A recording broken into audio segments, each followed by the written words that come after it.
Welcome to the Scoliosis Dialogues. This is the official podcast of the Scoliosis Research Society. A few housekeeping notes. Abstracts are still open and are open until June 30th for the first Asia Pacific meeting, and registration is open for the 60th annual meeting in Charlotte, North Carolina.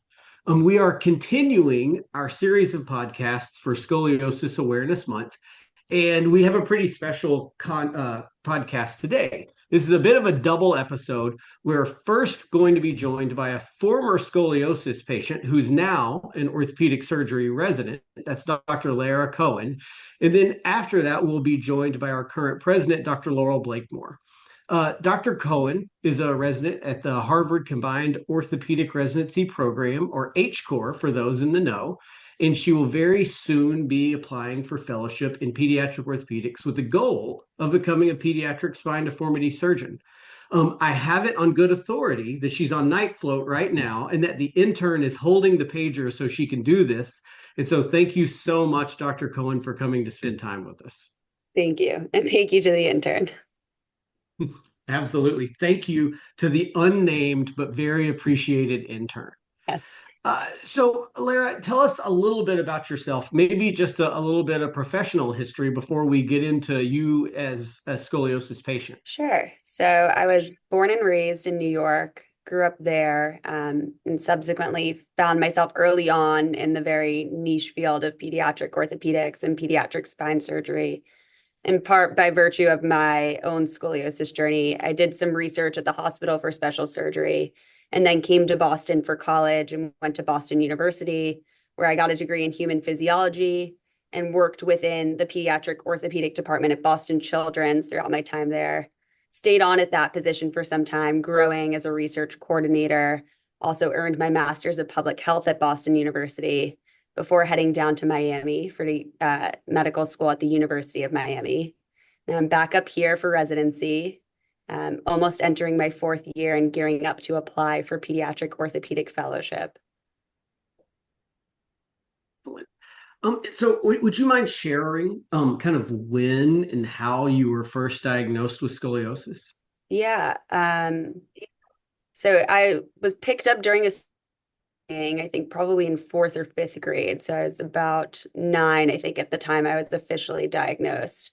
And I just remember it being flagged at school, going to the pediatrician, who then referred me to a pediatric orthopedic surgeon, and kind of got heavily involved in the treatment process at that point. So in the first visit, most of us, whether it's true or not, think that we're really good at talking to patients and families. But it turns out that a lot of us probably aren't. So, what is the insight that I lack that you can share with me to make me better at talking to a young person during that very first visit? Yeah, I think, I remember now kind of looking back as someone with a lot more insight into this. It was probably the sort of patient that they could have told me from the jump that it would involve some sort of treatment like bracing. But I remember our first appointment was very much just a general overview with very quick follow-up schedule, probably knowing I'd have to be braced, but not prescribing that at the first appointment, which I think is helpful.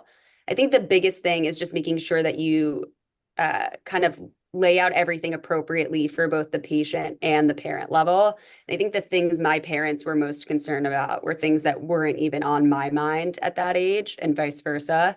And especially from like social concerns and kind of adjusting to wearing a back brace, I think there's really different perspectives of the patient and the family. And so covering all those early on is important in building trust. It's a really good point you make.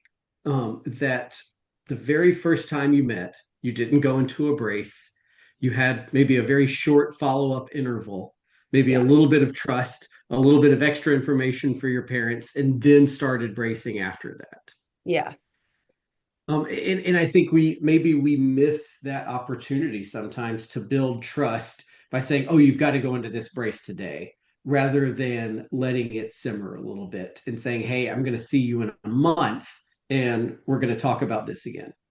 Yeah. And I think I remember it so vividly because we very much shopped for opinions early on. I remember, and now I look back at it like, and there's so much more you understand when you're in it. But I remember we went to one surgeon who's well known, recommended an MRI, which, you know, age and different characteristics about my curvature, I think was more than appropriate. And, you know, that completely freaked my parents out. I think maybe just using the first visit to kind of lay the groundwork before jumping into treatment decisions is helpful, especially for certain families. Yeah. So obviously, over time, you developed a very trusting relationship with someone who took care of you, and it impacted you in such a way that we're on this Zoom together today. And Yeah. so, who took care of you? What is this person doing right? And how did that relationship evolve over time? Like, Yeah. how can I get to the point where I have patients who are one day on the SRS podcast with me? Fair enough. No pressure. My doctor is Dr. Boachia J, so I was pretty lucky. He was at hospital for special surgery, really, really special person to me, and obviously incredible pediatric spine surgeon. And so he really did a great job of developing, you know, a personal relationship with me and my family and kind of earning our trust early on in the process, which facilitated a long relationship with him as a patient and, you know, with my sister who also has scoliosis and that sort of thing. Um, you know, the way it evolved was I think I had found myself frequently in the doctor's office as, you know, someone that was diagnosed with scoliosis young. You're coming every few months for appointments, and at that age, like you're growing out of your brace every year or so. And so I was there all the time. And he just had such a way of teaching at an appropriate level that I was like, this seems like something I could enjoy doing. And really fostered that interest in science for me early on. I actually had a science research program through high school. Looking back, you know, people do all sorts of like little bedroom science projects, but I thought I'll just ask Dr. B if I can work at HSS with him. And he said, sure. So that was kind of my early foray into science research. How old were you at the time? I started formally going in and interning when I was 15 or 16. Like that's a pretty early start and a lot of initiative. Like I'm a 15-year-old and I'm just going to roll into HSS and say, "Hi, I'd like to do research here today." Yeah. It was like a part-time HSS intern, part-time I was like either serving somewhere, lifeguarding, like junior lifeguard. That's incredible. No, Yeah. that's absolutely amazing.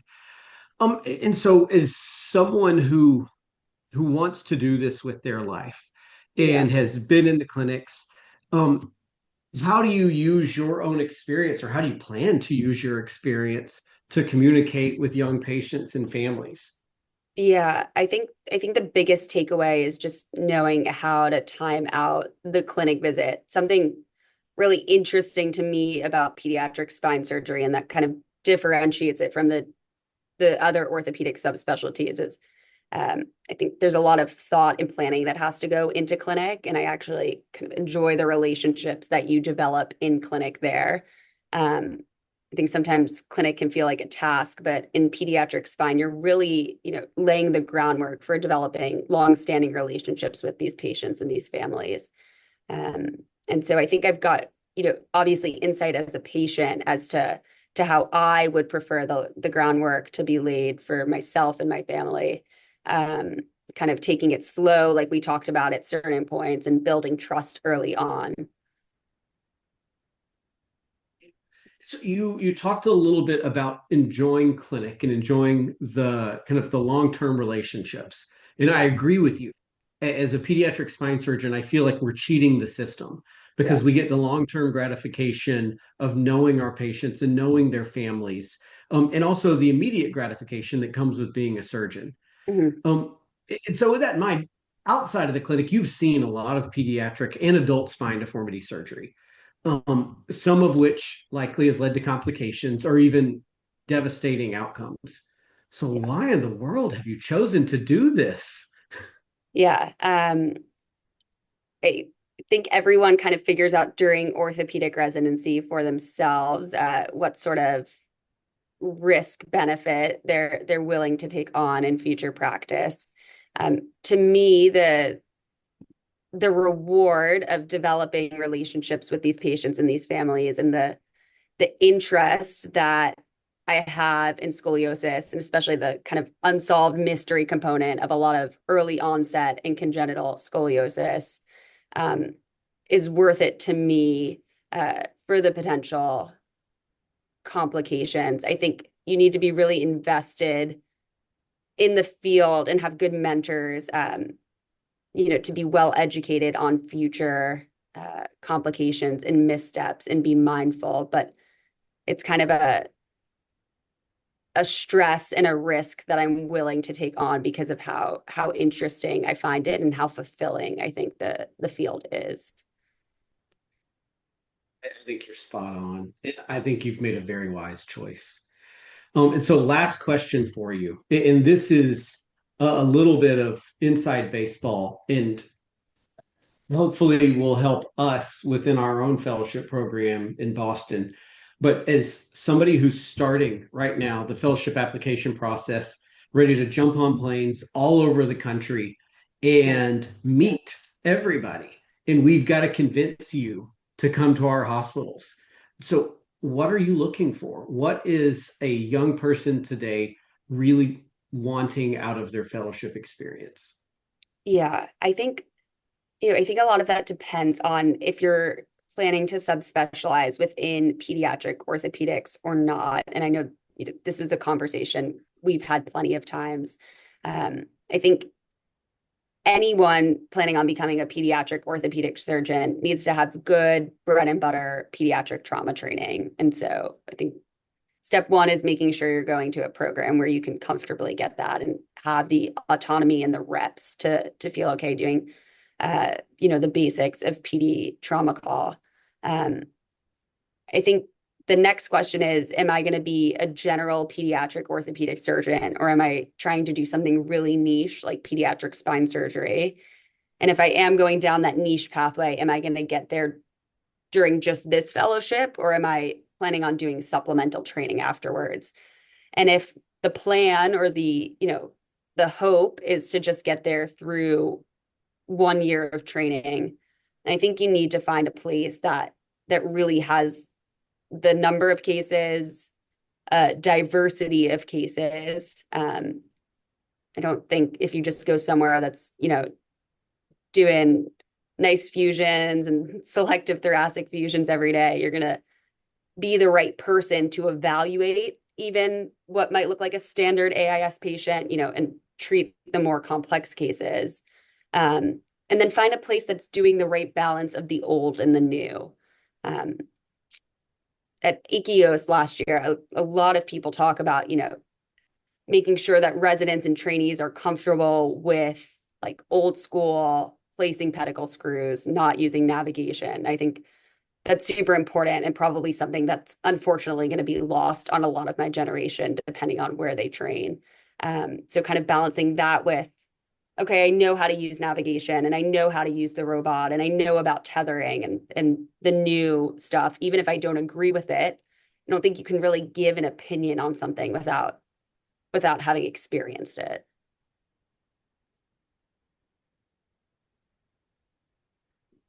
That's spot on. And I think it's interesting because I was looking for the same things 13 or 14 years ago that you're looking for today. It's just the new is a little bit different now than it was, 13, 14 years ago. But I think the things that we struggle with as we make these decisions are very similar across generations.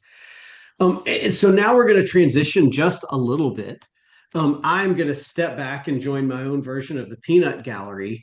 And Dr. Cohen is going to take over as the interviewer, really interviewing none other than our current president, Dr. Laurel Blakemore, with a focused discussion about going from trainee to young surgeon to established surgeon, all the way up to SRS president. And so the floor is yours. Awesome. Dr. Lake, we're excited to chat with you. Me too. question. I just was hoping you could kind of go over your path to pediatric spine surgery. I know this is something I even struggle thinking about today. What's the proper path and how do people find themselves in this sort of subspecialty? My path was probably well, my path in general, I would say in my career has been a little zigzaggy. I wasn't in college, I was thinking about medicine, but I was also thinking about, I was a creative writing major. Like I sort of hedged my bets and did a lot of science, but also a lot of not science. Um, but I knew I thought about other careers, but I knew I really wanted to do something where I felt like I was contributing. I just didn't think I'd be personally satisfied doing something, some of the other things I sort of enjoyed, but as a career, I wanted to have a career where I felt like I had that satisfaction. So that turned out to be really important. And then choosing orthopedics, again, like I had a lot of different things I liked. That turned out all to be surgical specialties, but my brother's an ophthalmologist. He was trying to make me go into ophthalmology. It was cool. It was kind of like astronomy, but not for me, but I tried to love lots of different things, but there's just like you, I'm sure, there's so many cool things about orthopedics that I really made sense to me. And then pediatric orthopedics, I think, was a pretty natural fit because I I just really enjoyed that population. I loved the ones that nobody else wanted to see in the clinic when I was a resident. I was delighted to go see them. And even though I was not a parent at that point, I felt like it was easy for me to understand the parent's point of view. And I really enjoyed that. Yeah. Spine surgery was almost, and maybe this may be true for a lot of us in spine surgery. You kind of deviate sometimes towards the most difficult problem you see and think, God, I'd like to solve that. I mean, total joints are pretty good, right? And in pediatric orthopedics, we do a good job with supracondylar humerus fractures, and we all love trauma, but do we do a good job with the 4-year-old with a 75-degree congenital curve? I mean, that's a really hard problem, and so I think many of us go into early onset scoliosis in particular, but pediatric spine surgery because I'm not sure the solutions we have are really the best ones. The best ones we've got, and we were working really hard to get better ones, but I'm not completely convinced that in 20 years, the best solution for a big thoracic curve is going to be, pulling all the muscle off the bone and sticking all the bones together with screws. Yeah. We'll see. So I think it's a really great field for people that like to continually feel like, God, I can find a better way. Let's look for better ways. So think that's how I ended up where I am. Awesome. Were there any key relationships you had early on with mentors or any specific mentors that really pushed you into this field? Yes, I was very fortunate, and I'm still very grateful to work with some really great pediatric orthopedic surgeons early in my career. So I trained at Michigan. Bob Hensinger was the chief, and he was the triple threat. He'd been president of the academy, president of SRS, president of POSNA. He was an unbelievably good thinker.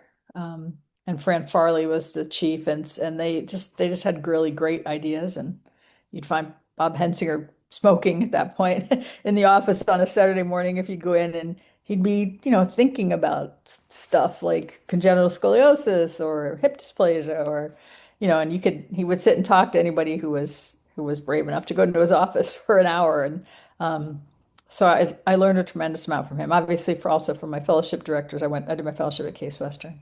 Um, but I think that as a resident, that's where I really sort of got turned on to things by my mentors.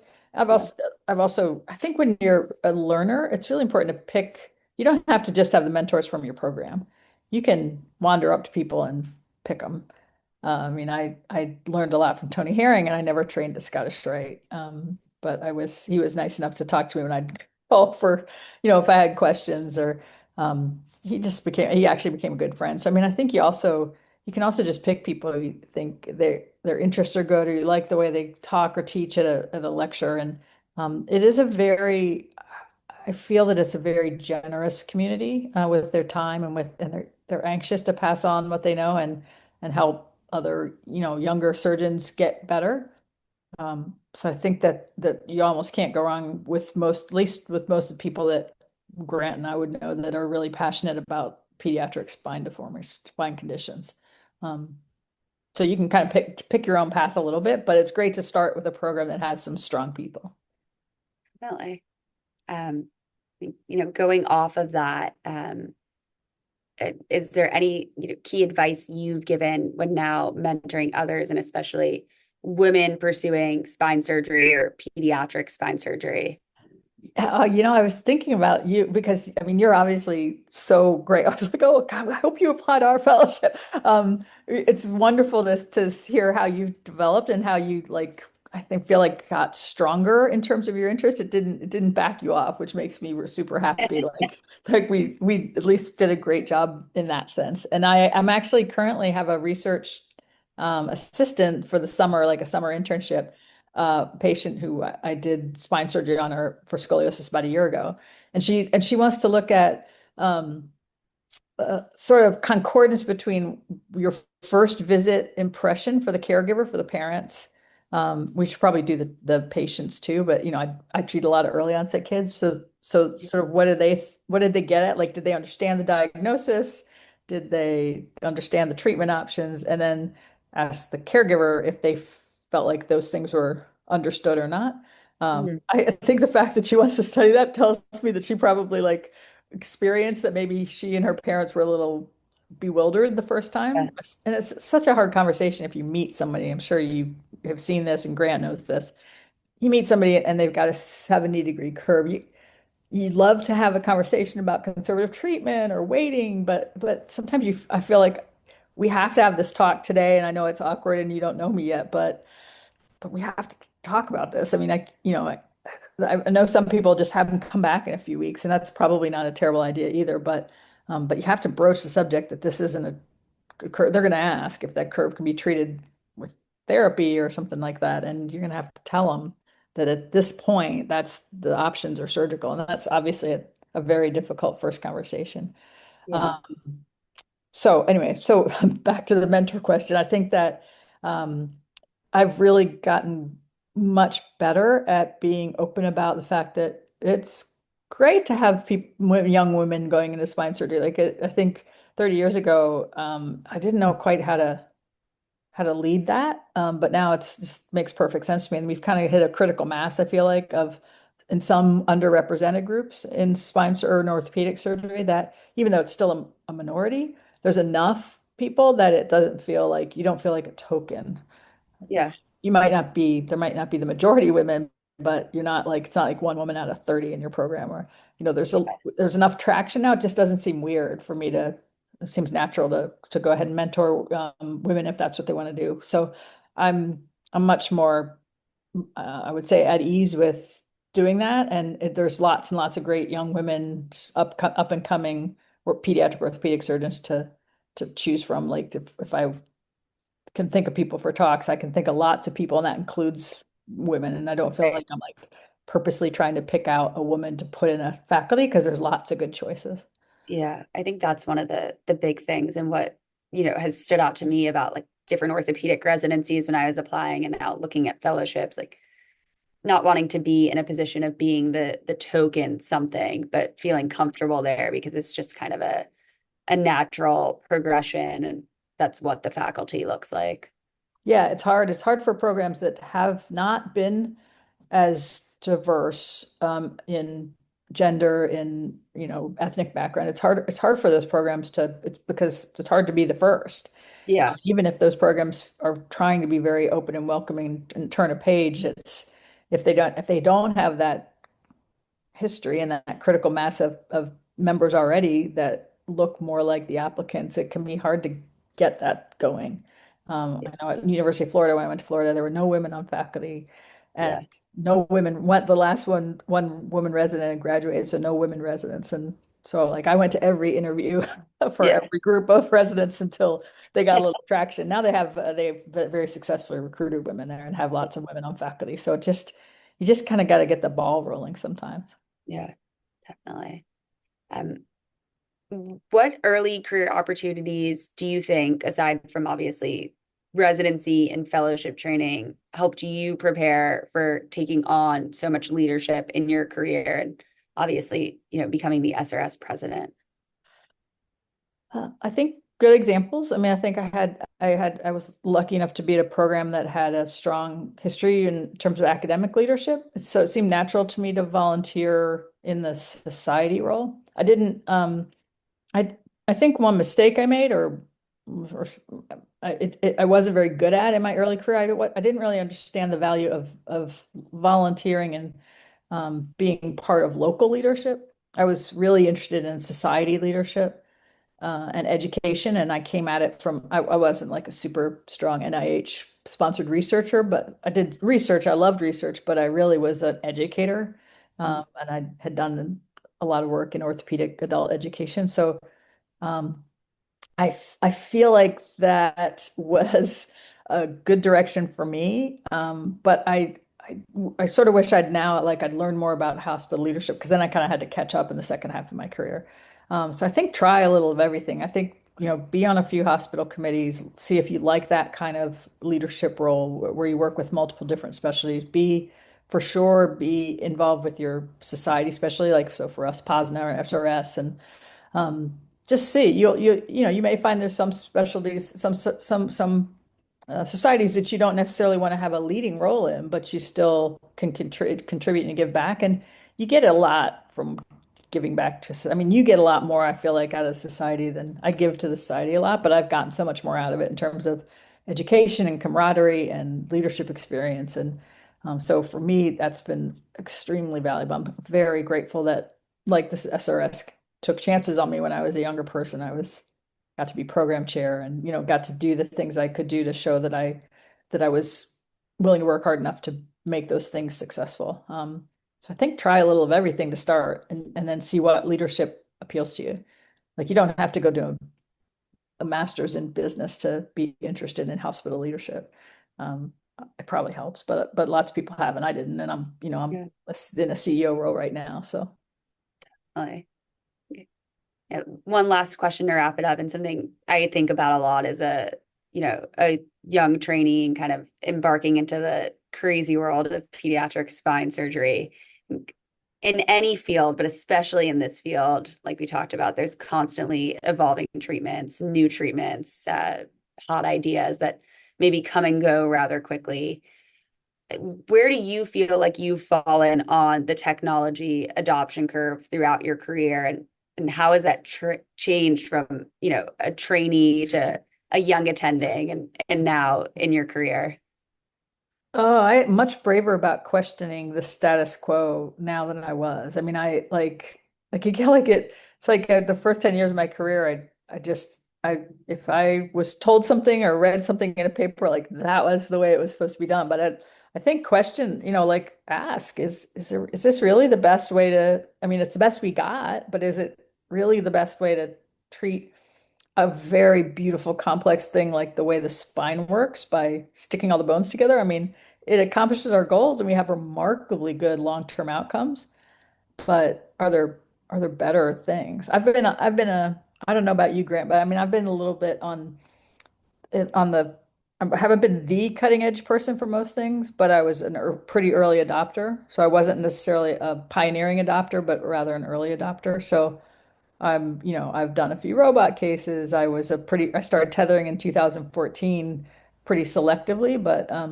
so I've tried to be part of people learning about new technologies, but I also I think when you're adopting new technology, it's extremely important to do it in a very um, controlled way, in a very scientific way, like the way that you can study, not to just go out there and do a bunch of Right. something, but really to study your results, to be part of a study group, part of a group that's looking at the outcomes for something as carefully as possible. And I think for the most part, Tether's being introduced in a responsible way with full acknowledgement of the limitations we encounter as it goes.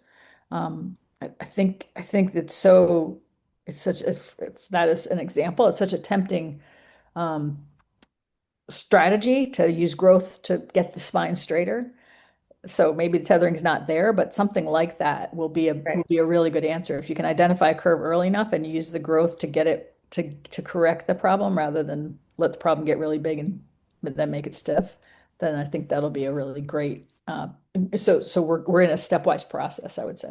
Yeah. And I think being able to really critically evaluate those things and decide if they're right for you, a lot of that is just part of being a member in these societies and having trustworthy mentors that you can kind of talk through things with. Yeah. And some of your mentors are not going to want to tell you to adopt new technology, and some of them are going to be, one of the early adopters, maybe right on the forefront, and you make your own decisions. But there's a lot of opportunities to get training in those things, and that's part of how you decide. You can go do, you can watch someone do a new technology.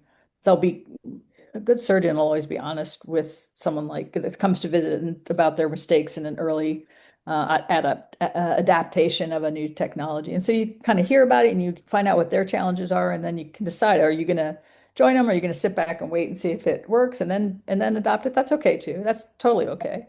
You just have to see where your personality fits in that spectrum of adoption. Yeah.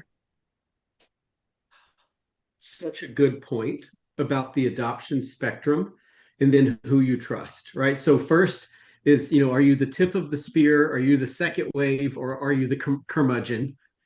And probably early in your career, it's always good to be second wave. Yeah. And then as you are more and more senior, you have opportunities to be the curmudgeon or the tip of the spear. Yeah. And then the second part of that is who you trust. And I think you made a really good point about people coming first with their complications and being honest about that. Because I think that's whether it's robotics, navigation, tethering, or whatever the next new thing is.